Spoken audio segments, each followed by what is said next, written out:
ਤੁਹਾਡੇ ਜਜ਼ਬਾਤ ਬਹੁਤ सीनियर बंदा ताकि अपनी ऑब्जर्वेशन है जी साहब मैं यार एक सर वाली सॉरी तो दाव देने पूरा रोक ले अली शेर साहब बिस्मिल्लाह सारे साथियों को दोस्तों को अस्सलाम वालेकुम। मेरा ख्याल है कि ਜਿਹੜੀ ਗੱਲ ਹੈ ਨਾ ਕਿ ਸਭ ਨੂੰ ਕਹਿ ਨਹੀਂ ਪੁੱਛਿਆ ਕਿ ਸਾਡਾ ਸਿਲੈਕਟ ਕਿਤੇ ਦਾ ਕਿਹੜਾ ਬੰਦਾ ਜਿਹੜਾ ਨਾ ਕਹਿ ਜਾ ਦੇ ਨਾਮੀਨੇਟ ਕੀਤਾ ਹੈ ਜਾਂ ਕਿ ਸੱਚੀ ਗੱਲ ਹੈ ਕਿ ਇनको ਇਤਰਾਫ करना चाहिए ਸਾਡੀ ਆਪਣੀ ਕਮਜ਼ੋਰੀ ਹੈ। ਅਗਰ ਅਸਾਂ ਆਪਸ ਵਿੱਚ ਮੁੱਠੇਤੀ ਹੋਆ ਸਾਰਾ ਕੁਝ ਮਿਲ ਕੇ ਆਪਣੀ ਪਾਵਰ ਇੱਕ ਮੁੱਠ ਦੀ ਕਾਰ ਰੱਖੂਆ ਤੇ ਕਹਿ ਕੋਈ ਸਮਣ ਦੀ ਜ਼ਰੂਰਤ ਕੋਈ ਨਾ ਪੇਸ਼ ਆਵੇ ਤਾਂ ਤੁਹਾਡੇ ਕੋਲ ਪੁੱਛੇ ਪਹਿਲੇ ਅਸਾਂ ਆਪਣੇ ਆਪ ਦਾ ਆਪਣੀ ਮੰਜ਼ਿਲ ਤੇ ਡਿਲੀਵਰੀ ਕਰੂ ਉਹ ਤੋਂ ਬਾਅਦ ਕਹਿਣ ਦੀ ਜ਼ਰੂਰਤ ਕੋਈ ਨਹੀਂ ਕਿ ਉਸਾ ਕੋਲ ਨਜ਼ਰ ਠੀਕ ਅੱਜ ਤੋਂ ਸਫਰ ਨਹੀਂ ਕੀਤਾ ਅੱਜ ਤੋਂ ਆਗਾਜ਼ ਕਰ ਗਿਨੋ ਕੁਝ ਅਸੂਲ ਤੈਅ ਕਰ ਗਿਨੋ ਬਹਿ ਕੇ ਕਿ ਇਨ੍ਹਾਂ ਅਸੂਲਾਂ ਦੇ ਤਹਿਤ ਠੀਕ ਹੈ ਇਖਤਲਾਫ ਰਾਏ ਕਹਿ ਵੀ ਜਾ ਤੇ ਹੁੰਦਾ ਹੈ ਜਮਹੂਰੀਅਤ ਦਾ ਹੁਸਨ लेकिन एक गल जरूर होनी चाहिए भावें कोई जिथा भी खड़ा है ना साढ़े इलाके का मेरी तजवीज़ है कि उनको सपोर्ट किया जाना चाहिए भावें वो ए नाल खड़ा है भावें वो बी नाल खड़ा है साढ़े इलाके साढ़े ग्रुप में खड़ा है पहले वो वाली गल उनके उत्ते जो है ना उनके कुछ असूल तय करके उन असूलों के मुताबिक है आपस में छेक होना चाहिए इख्तलाफ राय होता है कोई ये अरशद मलिक मेरा नाम है खानगढ़ जिला मुजफ्फरगढ़ नाल ताल्लुक है जिवें शकील बलोच साहब आ गए मुस्तकबिल करीब मैं आवना चाहना गाल थी दी पई भी इत्था के सारा ताउन क्या करें सर यकीन करो मैं ये गाल बरमला इजहार करे ना कि शायद मैं ई वजह नाल ही हुन कैपिटल आवे सा कि मैं जे आया मेरा कोई तारुफ कहना मैं जस्ट इन्होंने से मेरा मुल्तान नाल ताल्लुक है खानगढ़ मेरा भाई इलाका है इन्होंने ना सिर्फ मेरे को इनकरेज किए बल्कि अपना बैठन से जो सफदर साहब थे बाकी जितने तरह की तो जेड़े जेड़े मिलन भट्टी साहब समेत उन्होंने आके हर मुमकिन जेड़ा ही सारा तावन हो कई किस्म का तुहाडे नाल है इहो कुछ होंदे बाकी सरैकी या वसेब काज वास्ते अगर कोई दोस्तां दे कोई तहफुजात हैं तो यकीनन उन्होंने को दसना चाहिए सी असां जदोई साहब को आके दोस्तां ने सारा काम नहीं किया या कुछ करना चाहते हैं तो एंड जरूर सेशन देवन इंशाल्लाह भी उम्मीद है उन्होंने सारे तहफुजात पूरे थे एक छोटी जी क्लैरिटी तो ये है कि सरैकी सांझ दा मामला थे ना डिस्कस ये तू असां जरा है ना सरैकी सांझ जे एक्टिव दोस्त जिन्हें शुरू की है असां तुआरी कार ही वर्कर है असां जर्नलिस्ट कोई वजीर आजम नहीं कोई पावर नहीं कोई जज नहीं कोई सारे को फंड नहीं कहीं दी नौकरी बचा सकूँ कि एक दूजा ये है कि ये सारे को सारे तो एक्स्ट्रा आई हुए बर्डन है कि सारी इनकी वजह करके नौकरी चली वेंदी इन्हें सारा टाइम लगते इन्हें सारे पैसे लगते सारी एनर्जी लगती है सारी हैल्थ लगती है सारी फैमिली का टाइम वेंदे इहदे कोई लभत नहीं इहदे वंजण वाला मामला है ये तत्ती पेर ते साड़न का सिलसिला है जिवें उस्ताद फिदा हुसैन गारी आख्या जो कोई शौक होवे उवो चलसी ये इतना आके अपने वसेब के इशू चावना और रियासत को या पार्लीमेंट को क्रिटिसाइज करना सवाल निशान करना अच्छा इतना ethnic groups Kashmiri journalist forum है हज़ाराला है पश्तून है सिंधी भी है ये कोई बुरी गाल नहीं जो असा एक को बुरा आखूँ ये तमाम लैंग्वेज कल्चर पाकिस्तान रहने वाले या बाहर खूबसूरत हैं अच्छा हैं लेकिन पॉलिटिकल राइट्स किते या लैंग्वेज की इजोकरण किते ये असा करना है और ख़ास कर ये जैकू भूम में या जरा कुछ करना चाहते वो सैक्रीफाइस करेंगे बाकी जतोई साहब असा रोहित के कट्ठे रह गए कोलीग जेड़ा भी जर्नलिस्ट सरैकी इंच खड़े जिन्हें असा ग्रुप ने हम जर्नलिस्ट पैनल खड़े हैं तो असा इन्हों की सपोर्ट करेंगे हैं असा कोई मुद्दा ये नहीं किया कि मैं खड़ा थी वहाँ या फलां खड़ा थी वे आखण का ये मतलब है ये कोई अलग ई तरह की एंटरटेन नहीं ये कोई वर्ल्ड बैंक नहीं इतना किसी वंडी दी नहीं पई इतना कम करने इतना अजाब भुगतना ये जरा वो चलसी जरा अजाब भुगत जी बहुत शुक्रिया सी सब तो पहले मैं सारे दोस्तों का शुक्रिया अदा करे सा चलो कई बहाने आज मैं वो सरैकी 2 साल के बाद नजर आते मेरे नाल तो शिकवे हैं तो मेरे भी शिकवे सुन दो ठीक है ना जी पहली गल तो ये है कुछ एक दोस्त ने आखे कि जनाब असा हूँ इलाके तो आ गए इतना गल है कि अस जिमें दरख्त जिस तरह वड्डा थी होंगे उनके जड़ा जमीन च रहंदे साढ़े जड़ा सरैकी इलाके नाल सरैकी वसेब नाल और सब कुछ सरैकी होने से फखर भी है और होना चाहिए और ये जितनी भी था सारे दोस्त बैठे हैं माए समायत जितनी लोग खोसा साहब बैठे हैं थईम साहब बैठे हैं बाकी अली शेर साहब बैठे हैं अपना इमरान साहब बैठे हैं शहर अजमान सारे दोस्त अपना दोस्त है सारे मलिक साहब बैठे हैं गाल है जितनी भी नुमाया ना है या दरम्यान में कुछ से पर नुमाया थी वैसे न, ये सब लोग पैदल भी आए हैं, इन्हें कोई पता करना है अखबार दफ्तर जितना है सब ने मेहनत की है और सब कोई फ़ख्र है। ये वो लोग हैं जो सेल्फ मेड हैं सारे और सेल्फ मेड होने सब फ़ख्र है उन सब लोग और ब्याह तो उन्हें कोई गाल नहीं नजर आती और वो ये गाल का गिला करें जितना भी इस तरह की सब नजर दें पहला बंदे हो साकू थे राइस दे दो साकू थे सुबह भी दो साकू थे नौकरी में साकू जरूरत को नहीं तामल मेरे बाहर क्या मसा है मनवाए अगर तुम मुआवजा किया वजे तरह के साफ है ना बाकी सूबे के साफ है ना अगर मुआवजा कर किया वजे तो देखो कि सारे जर्नलिस्ट उन्हें को नुमाया नजर आ सकते और वो उनके लैंग्वेज के जिम्मे फसे रहते हैं उन्हें भी फसे उन्होंने अगे वध के काम लिखा है मुश्किल तरीन फील्ड है इतना सुप्रीम कोर्ट की मुश्किल तरीन फील्ड है और सुप्रीम कोर्ट के सदर भी हैं साढ़े दोस्त और सुप्रीम कोर्ट के जरे ना बीट करें भी हैं नजर आते नुमाया मकाम ते उसके बाद मुश्किल तरीन फील्ड है इकोनॉमी की 50% तो ज़्यादा जरे जर्नलिस्ट रखी है पेट्रोलियम की मुश्किल तरीन बीट है। हाँ ये है कि जरे आसान बीट हैं वो जो सारे इतों आ रहे पहले तो जिन्हें लोगों के सोर्सेज हैं वो अपने को रख देंगे सियासी बीट्स हैं या बाकी इस तरह के ताल्लुकात वाले तो मुश्किल बीट हमेशा सराय की लेकर आसी पास है तो बाकी सब को फखर है सर और मेरा गिला तो ये भाईजान के साल पूरा मैं हर बंदे को गुजारिश की थे लाला गदनफर साहब को पहुँच सकते हो लुड़का साहब हैं सारे को मैं था कि भाई तुसा सब सदर से बढ़ा के सब बढ़ा के गैर थी को पीछे कुफे ना काम थे तो गुजारिश ये है कि असा इतना बैठे सारा मेन अच्छा दूसरी गल एक सवाल उठे आई कि भाई सर की सांझ ने दा कोई किरदार नहीं एक किरदार है जिथे असा मैनू ये कास्टिंग वोट है सारा सराकी का ये वोट जेरे पास वेंदे वो बंदा जीते ये गल कोई नहीं अच्छा अंडर एस्टिमेट नहीं और इसकी वजह है कि अगर उन्हें बट जाओ गाल छोड़ लो हाँ बराबर कितना करो ना गल ना लो ना साथ गल फोरम भी और साज फोरम सारा कोई कैसा है ना यार फोरम इको है बटी साहब इको ना सब इको सारे सब कुछ इको ये देख इकट्ठा कराने एक तरीका है ना मेरे गुजारे यो सी कि असा पिछले माजी दे जरा पूरा साल गायब रहे हैं सारे सिस्टम जो आओ बायो दसो मैं तो एक गुजारिश कहना रह गया हमको अच्छा जो म्यूजिकल शो हुए अताउल्ला ऐसा खेलू चलो देखो बटी साहब आयन दूसरा दफा जी मैं प्रोग्राम करना चाहता मैं कि बड़े से गाल है कि साडो तो एक लेबल है कि जो असा प्रोग्राम करते दो बंदे नहीं होंगे सड़क के सड़क की म्यूजिकल शो के सड़क की फंक्शन अगर प्रोग्राम करो तो फिर सही प्रोग्राम करो वड्डे अदाकार भी छो वड्डे सारे जेडे इलाके के कुछ शायर हैं उन्हें को छो तो पता लगे कि ग्रैंड शो थे तो एक मैसेज अच्छा बनना चाहिए उत्थे दूजा इतना कि तुसा सारे दो ग्रुप होना चाहिए अच्छा इतना कि सियासत के साढ़े मेन अहदे के सारे सरेकी बैठे हैं उन्हें भी मिल जोल का सिलसिला होना चाहिए बाकी सब कुछ तुसा रहनुमाई कर एक प्लान बना के दो सर असा अपने इलाके सराकी वसाइल का पानी का इशू है बिजली का उत्थे तो मसाइल ही मसाइल है ना तुसा इतने वहीं दूर दीवार लाओ लग पता वेंदे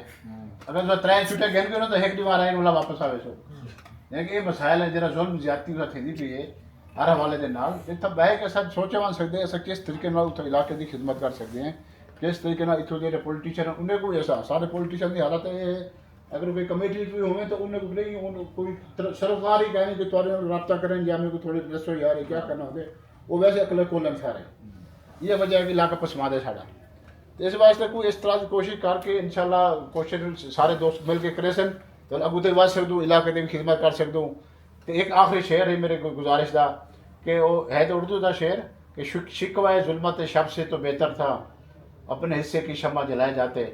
इसलिए सारे दोस्तों को गुजारिश है अपने हिस्से की शम्मा जलाना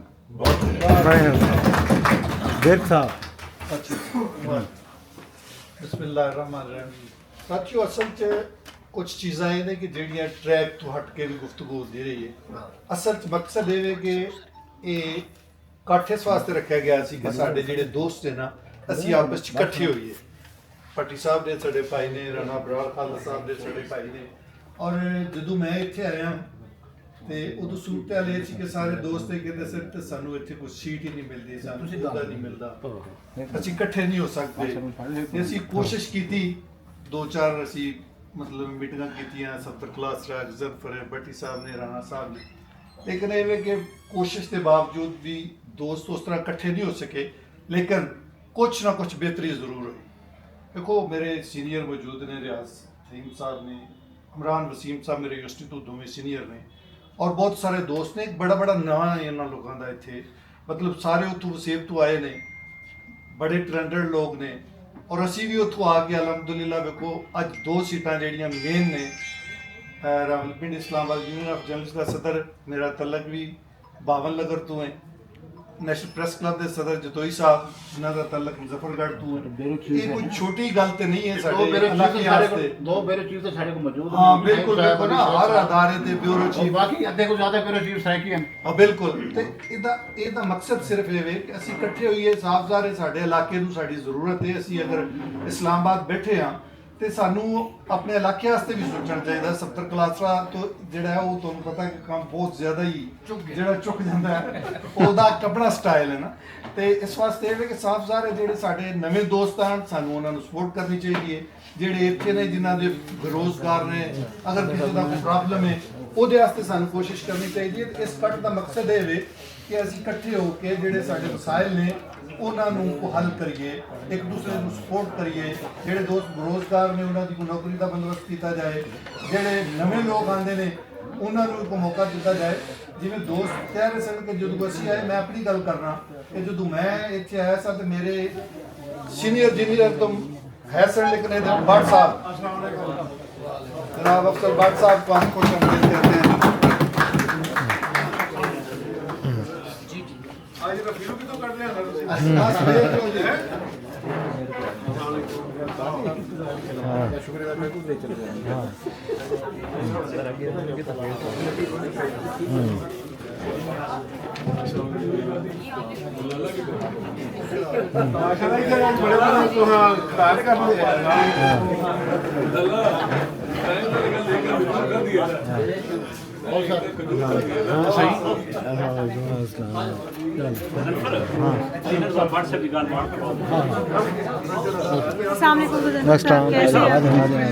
व्हाट्सएप की गाल मार करवाओ तो हाँ पहले इतना ही करो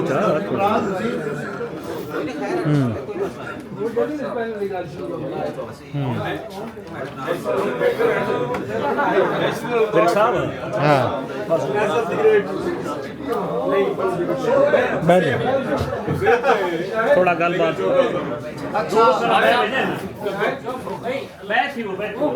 दोस्तों खुश हो जाओ एक मिनट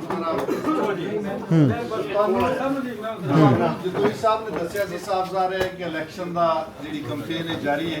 असी अफतारी तो पहला भी मुख्तलिफ अदारे च गए हैं तो साडा हुण भी प्लान सी और साफ ज़ाहिर है साडी मीटिंग भी तय सी असी गपशप करनी सी और अपनी चीज़ां डिस्कस करनियां सन और साडे सीनियर जनाब इमरान वसीम साहब जिहड़े ने वो अज जर्नलिस्ट चैनल सहूलियत इख्तियार कर रहे हैं और एक शहर का नाम है और एक सीनियर जर्नलिस्ट ने और मेरे सीनियर ने यूनिवर्सिटी तो मैंने तो इस लिहाज का बहुत ज़्यादा खुशी है बाकी कोई चीज़ां डिस्कस करनियां सर तो हुण असी अपनी मीटिंग जिहड़ी है वो मुकाने हैं और असी साडे जिहड़े दोस्त ने जनाब इमरान वसीम साहब उन्हां नूं खुश आमदीद कहने हैं जनाब माला शाला पढ़ो नजर आए चलो आ जाए मेरा हां खुले जा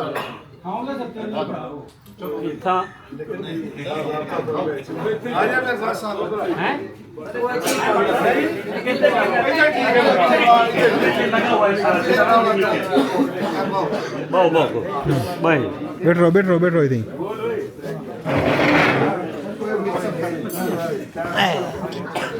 बैठ रहो इधर ये देख ये कहानी है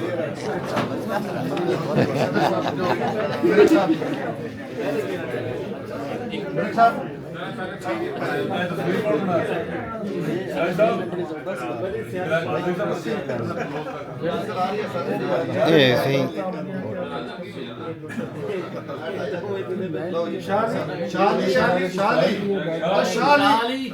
शाली साहब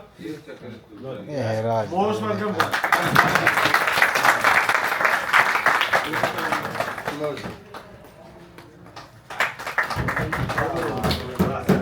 सामने देखें सामने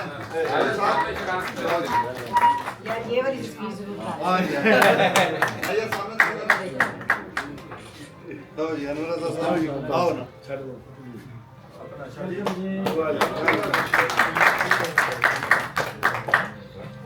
तेरा पैनल मेरा panel, journalist panel, journalist panel, तेरा पैनल मेरा panel, journalist panel, journalist panel, तेरा पैनल मेरा panel, journalist panel, journalist panel. आओ जी, बहुत शुक्रिया साथियों का। मैं दरख्वास्त करांगा साडे कायद, साडे लीडर जनाब अफसर भट्ट साहब नूं कि वो इस हवाले दे नाल गुफ्तगू करन, चूँकि भट्ट साहब सरैकी और पंजाबी च गुफ्तगू हो रही है तो असी भी चाह रहे हैं कि साफ ज़ाहिर है साडे इलाके दे दोस्त अहबाब ने और असी जिहड़ी साडी मादरी ज़ुबान है उहदे च गुफ्तगू करिए। हुण तुहाडी मर्जी, तुसीं उर्दू च करना चाहते हो, पंजाबी च करना चाहते हो या सरैकियत करना चाहिए। हाँ सरैकी बिस्मिल्लाहिर्रहमानिर्रहीम। सबसे पहले तो मैं आप तमाम दोस्तों का शुक्रगुजार हूँ कि आपने यहाँ बुलाकर हमें इज्जत दी, जिस पर मैं हमेशा आपका ममनून रहूँगा। और मोस्टली यहाँ जितने लोग बैठे हैं ये अपनी सोच और फिक्र रखने वाले लोग हैं, ये आम जर्नलिस्ट नहीं है जिनमें से मैं एक एक आदमी की सोच और फिक्र से वाकिफ़ हूँ, उनके गुफ्तगू से वाकिफ़ हूँ। तो मेरा ख्याल है कि आपके सामने मुझे अपना केस पेश करना बहुत आसान लगता है कि अगर आप पाकिस्तान की मैं बात नहीं करता, अगर उसको तनाज़ुर में भी आप देखेंगे तो इस शहर की सियासत पर अगर आप नज़र दौड़ाएं तो जर्नलिस्टों की वेलफेयर के हवाले से अगर कोई आपको को काम छोटा मोटा नज़र आएगा तो अल्लाह के फजल से वो सिर्फ हमारे हाथों से हुआ आएगा। मैं रिपीट नहीं करना चाहता, आप शहर में सोच लें कि क्या बेहतरी का काम हुआ है। बिल्कुल माजी की मैं इसी प्रेस क्लब की बात नहीं करता, अभी रिसेंटली 2-3 बड़ी अचीवमेंट हैं। हेल्थ कार्ड बताए कोई इस शहर में पूरे मुल्क में किसी बंदे का इसमें ज़रा भर कंट्रीब्यूशन हो, हमने इनिशिएट किया, उसके लिए किस तरह अप्रूवल कराई, किस तरह बजट में उसके लिए रखाया और अल्लाह का फजल मौजूद है। इसी तरह इलेक्ट्रॉनिक मीडिया के हवाले से आपने देखा होगा कि कोई फोरम नहीं था जहाँ पर जाकर लोग अपनी तनख्वाह के लिए बात कर सके, बकायाजात की बात कर सके। जो पैमरा तरमीमी ऑर्डिनेंस आया था बिल की सूरत में, उसमें कोई बंदा बता दे कि किसी का ज़रा बराबर कंट्रीब्यूशन है। इसी तरह अगर आप पाकिस्तान में इंसानी हकूक़ की बात करेंगे, शहरी आज़ादियों की बात करेंगे, प्रेस फ्रीडम की बात करेंगे, सारे जो हमारे मुखालिफ पैनल है सब चेहरे सामने रख के कोई तलाश करने के किसी का एक लफ्ज़ आपने सुना हो उस वक़्त कि जब किसी को उठाया जाता है, जब किसी को मारा जाता है, जब किसी को के घर वालों को परेशान किया जाता है, कोई किसी बंदे का एक लफ्ज़ आप लिखा हुआ कहीं गलती से को दिखा दें कि यार इस बंदे ने मुश्किल वक्त में यार ये बात कर दी थी। अल्लाह ताला के फजलो करम से हर महाज पे ये चंद लोग हैं। मैं अक्सर ये कहता हूँ कि जो आपके दोस्त भी हमारे साथ तो बहुत एक्टिव भी हैं कि हमारे काफिले में वो लोग आते हैं जिनके पेज थोड़े से ढीले होते हैं। मैं ये बात सीरियसली करता हूँ कि इस दौर में कौन चाहता है कि मैं वक़्त के इस्टेब्लिशमेंट के सामने खड़ा हूँ, खा वो प्रेस फ्रीडम हो, खा वो इंसानी हकूक़ हो, खा वो शहरी आज़ादियाँ हो, निकाले ना। कौन है जो अकल और शऊर रखता हो? बड़े बड़े सियासतदान घरों में बैठ गए हैं, माफीनामे लिख के दे दिए हैं, चुप कर बैठ गए हैं। कौन है जो बात करता है? हम तो तमीज़ भी नहीं रखते कि हमारा मुखालिफ उठाया गया है या अपना बंदा उठाया गया है। ये रिकॉर्ड की मैं बातें कर रहा हूँ कि आप देख लें कि जब सकूत होता है, बात करते हुए लोग कामते हैं, अल्लाह का फजल है हमने ऐसे आपके सामने लीडर तैयार किए हैं, आपको नजर आएगा।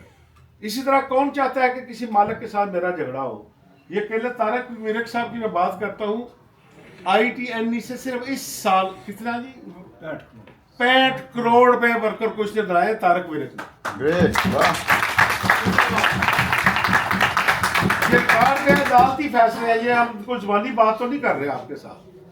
तो इसलिए मुझे पूरा यकीन है कि आप में से हर साथी जो यहाँ मौजूद है, जो फिक्र सोच के साथ चलने वाला आदमी है, जो प्रेस फ्रीडम पे यकीन रखता है, इंसानी हकूक़ पे यकीन रखता है, शहरी आज़ादियों पे यकीन रखता है और जर्नलिस्ट के राइट्स पर यकीन रखता है। आप मेरिट में भी सोचेंगे तो आपका जो है वो यकीनी तौर पर इंतखाब जर्नलिस्ट पैनल होगा। अगर दोस्ती पे भी सोचेंगे तो फिर भी यकीनी तौर पर तो मेरी दूसरी दरख्वास्त के इलेक्शन को इसी ना समझें, कोशिश करें कि 11-12 बजे करीब वोट डाल जाएं, फिर रात को घूमने फिरने के लिए आए, लेकिन वोट सुबह सुबह कास्ट कर लें ताकि उससे टर्न आउट कम ना हो। Thank you so much.